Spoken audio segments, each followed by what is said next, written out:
एक व्यक्ति को रास्ते में यमराज मिल गए। वह व्यक्ति उन्हें पहचान नहीं सका। यमराज ने पीने के लिए व्यक्ति से पानी मांगा। उस व्यक्ति ने बिना कोई प्रश्न किए झट से अपनी थैली से पानी निकाला और उन्हें दे दिया। वृद्ध ने कृतज्ञ होकर जल पिया और फिर कहा, वत्स, मैं यमराज हूं।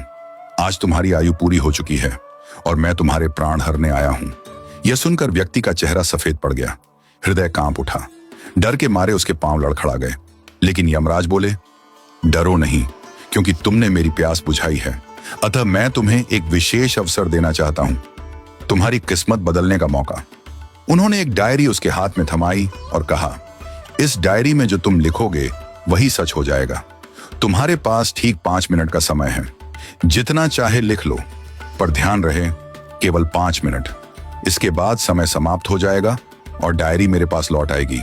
व्यक्ति का भय थोड़ा कम हुआ। वह सोचने लगा, अब तो मेरी किस्मत मेरे हाथ में है, मैं सब कुछ बदल सकता हूं। उसने जल्दी जल्दी डायरी खोलनी शुरू की। पहला पृष्ठ देखा। वहां लिखा था, तुम्हारा पड़ोसी रामदीन कल लॉटरी जीतकर करोड़पति बनने वाला है। व्यक्ति को ईर्ष्या हुई।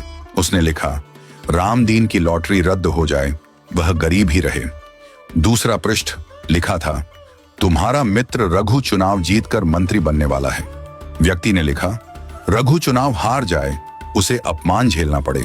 तीसरा पृष्ठ, तुम्हारा छोटा भाई विदेश जाकर बड़ा व्यापारी बनने वाला है। व्यक्ति फिर लिखता है, वह कभी विदेश न जा पाए, नौकरी के लिए भटके। इस प्रकार वह एक एक कर पृष्ठ पलटता रहा और हर पन्ने पर दूसरों की खुशियां मिटाने लगा।